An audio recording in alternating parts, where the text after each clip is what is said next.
പണിമുടക്ക് പൂർണ്ണ വിജയമാണ് സർ. കുഴപ്പങ്ങളൊന്നുമില്ലല്ലോ?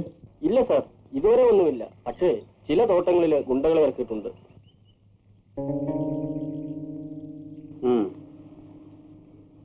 മിസ്സിസ് മാത്യുവിനോട് വിവരം പറയും.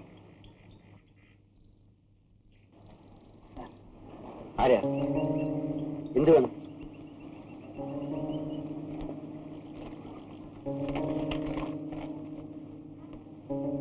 യേശുദാസ് ഇപ്പൊ എവിടെയുണ്ട്? അത് പറയാൻ പാടില്ല സാർ, അദ്ദേഹം ഒളിവിലാണ്. പിന്നെ ഞാൻ എങ്ങനെ കാണണമെന്ന്? സാറ് കൃത്യം 6 മണിക്ക് ചെമ്മണ്ണ ബസ് സ്റ്റോപ്പിൽ എത്തത്തക്ക വിധം സാറൂടെ ഒന്ന് തിരിച്ചാൽ മതി. ഞാൻ അവിടെ ഉണ്ടാവും. ശരി, വരാം.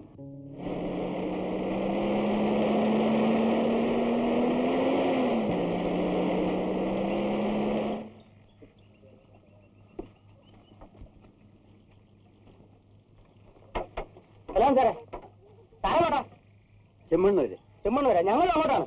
വണ്ടി നടക്കാൻ വേണ്ടി ഇട്ടിരിക്കുകയാണ്. കേറിക്കാരെ, അവിടെ ഇറക്കിയേക്കാം. കാണത്തില്ലേ?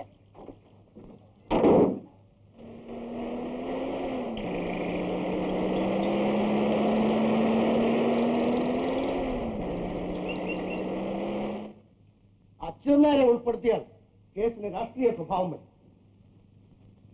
പറഞ്ഞു കേട്ടിടത്തോളം എനിക്കും അങ്ങനെ തോന്നുന്നു. ചാർജ് ഷീറ്റ് കൊടുക്കുന്നതിന് മുമ്പ് പ്രതികളെ എല്ലാം കസ്റ്റഡിയിൽ എടുക്കാനാണ് എന്റെ നോട്ടം. വളരെ നല്ലത്. ഫൈൻ. ഈ സാറിനെ കാണാൻ ഒരാൾ വന്നിട്ടുണ്ട്. വരാൻ പറയണം. യേശുദാസിനെ പറ്റി വല്ല വിവരം കേട്ടോ?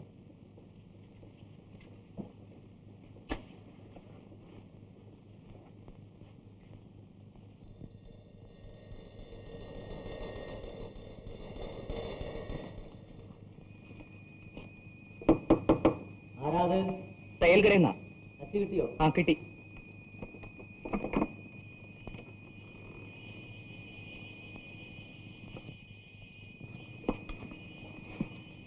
ഇങ്ങെത്താൻ കുറെ ബുദ്ധിമുട്ടിയില്ലേ? എനിക്കിത് പുതിയ അനുഭവമല്ലേ. വരൂ.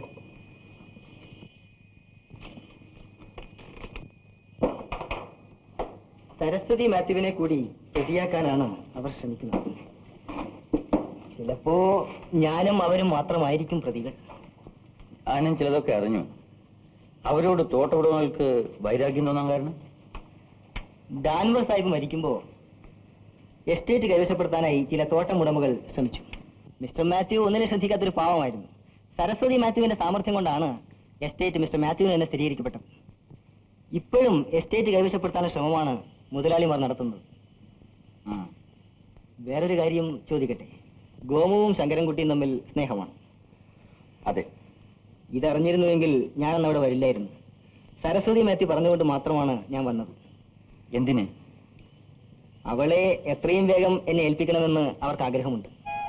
ആരാഗ്രഹിച്ചാലും അത് നടപ്പില്ല. ശങ്കരൻകുട്ടി തെറ്റിദ്ധരിച്ചിരിക്കുകയാണ്.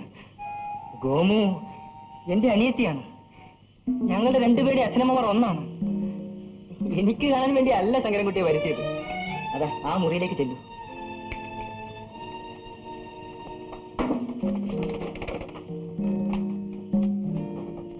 വരണം, ഇരിക്കണം. എന്നെ അറിയോ?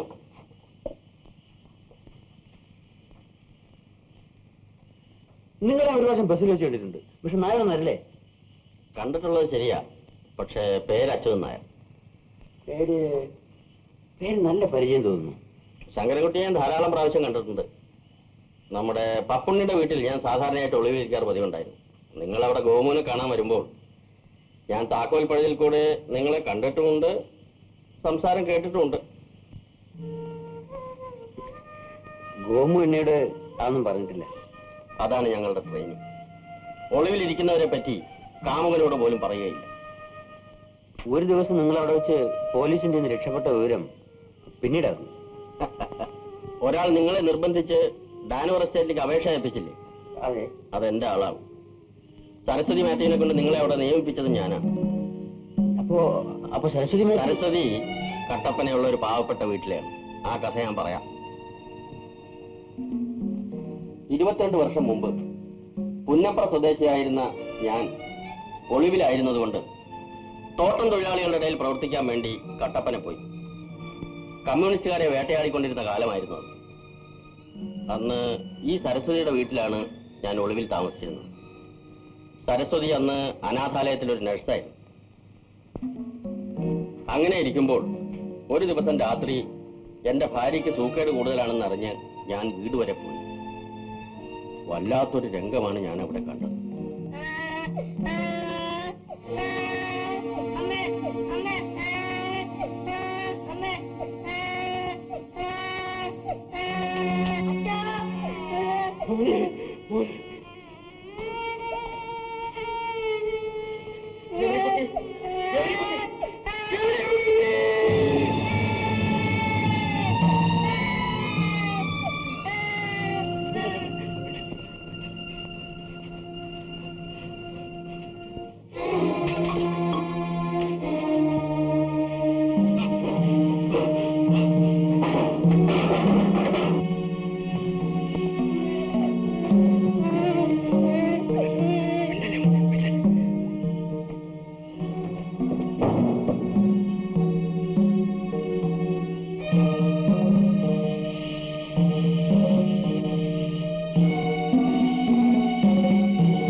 സരസ്വതി, നീ ജോലി നോക്കുന്ന അനാഥാലയത്തിൽ കൊണ്ടുപോയി ഈ കുഞ്ഞുങ്ങളെ നീ വളർത്തണം. തൊഴിലാളി പ്രസ്ഥാനത്തിന് വേണ്ടി ഒഴിഞ്ഞു വെച്ചൊരു ജീവിതമാണ് എന്റേത്. എന്നെ കൊണ്ട് ഇവരെ വളർത്താനാവില്ല. ചേട്ടൻ ഒന്നുകൊണ്ടും വിഷമിക്കണ്ട. ഞാനിവരെ ആ അനാഥാലയത്തിൽ കൊണ്ടുപോയി എന്നെ കുഞ്ഞുങ്ങളെ പോലെ വളർത്തിക്കൊള്ളാം. വരട്ടെ മോനെ, വരട്ടെ മോളെ. അധികം താമസിയാതെ ഞാൻ ജയിലിലും പോയി. ജയിലിൽ നിന്ന് പുറത്തു വന്നപ്പോഴേക്കും സരസ്വതിയെ മാത്യു വിവാഹം കഴിച്ചിരുന്നു. എന്റെ മക്കളായ ഗോമുവിനെ പപ്പുണ്ണിയെയും ദാസിനെ മറ്റൊരാളെയും വളർത്താൻ ഏൽപ്പിച്ചു. ഗോമുവിന് ഇതൊന്നും അറിയില്ല, ദാസിനെല്ലാം അറിയാം. എന്നാലും ഞങ്ങൾ ഇപ്പോൾ സഹാക്കളായി ജീവിക്കും. ഇതെല്ലാം കേട്ടിട്ട് എനിക്ക് അത്ഭുതം തോന്നുന്നു. ഇതൊക്കെ ഇപ്പോൾ നിങ്ങളെ അറിയിക്കാൻ കാരണമുണ്ട്. ഞങ്ങളെല്ലാം കേസിൽ അകപ്പെട്ടിരിക്കുകയാണ്. പുറമെ നിന്ന് നിങ്ങൾക്ക് പലതും ചെയ്യാൻ സാധിക്കും, വിശേഷിച്ച് ഗോമുവിന്റെ കാര്യം.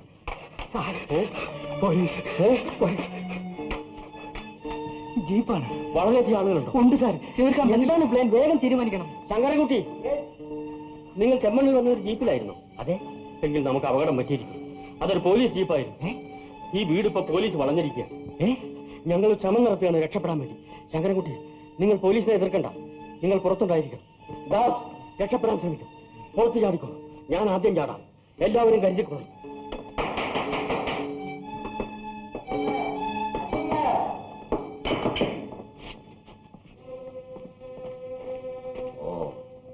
മിസ്റ്റർ അച്യുതൻ നായർ, ഈ കേസ് സംബന്ധിച്ചല്ലെങ്കിലും നിങ്ങളെയും അറസ്റ്റ് ചെയ്യേണ്ടിയിരിക്കുന്നു.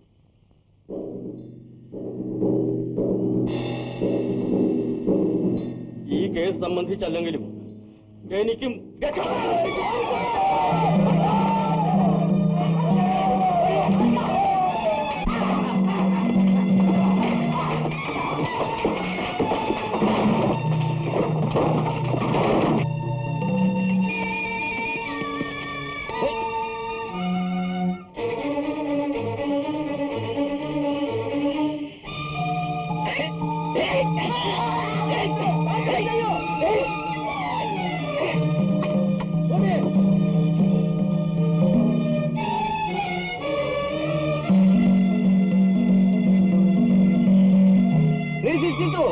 ചെയ്യൂ.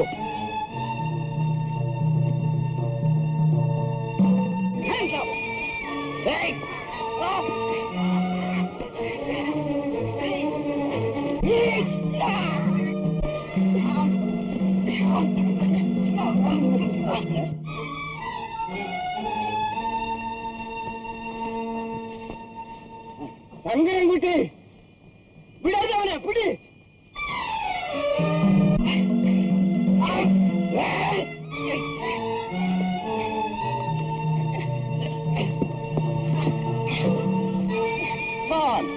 വിടവനെ.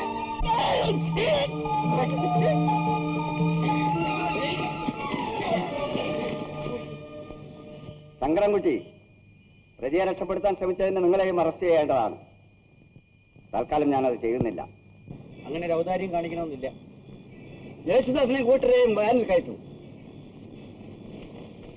അച്ഛൻ നായരുടെ രക്ഷപ്പെട്ടു പോയി സാർ.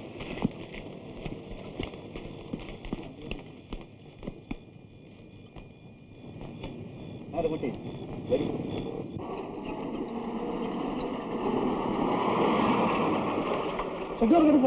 കൊച്ചമ്മയില്ലേ?